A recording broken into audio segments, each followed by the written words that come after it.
হাদির পর এবার হাসনাত আব্দুল্লাহকে সরিয়ে দিতে চান ভারতের অবসরপ্রাপ্ত এক কর্নেল। কিভাবে তাকে গুলি করা উচিত সেই কৌশলও জানিয়েছেন তিনি।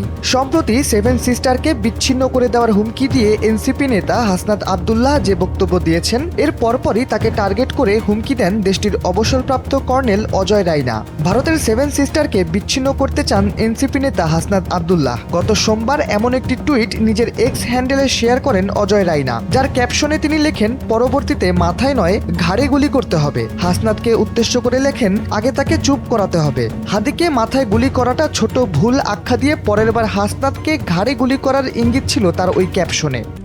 RICL TMX, যুগের পর যুগ স্থাপনা থাকে মজবুত। নিরাপত্তা বিশ্লেষকরা মনে করছেন, বাংলাদেশ থেকে ভারত বিরোধী শক্তিগুলোকে চুপ করিয়ে দিতে নানা কৌশল অবলম্বন করছে নয়াদিল্লি। তবে দেশটির অবসরপ্রাপ্ত ওই কর্নেলের হুমকি কেবলই ভয় দেখানোর কৌশল। এটিকে তেমন গুরুত্ব দেওয়ার কিছুই নেই বলে মনে করেন তারা।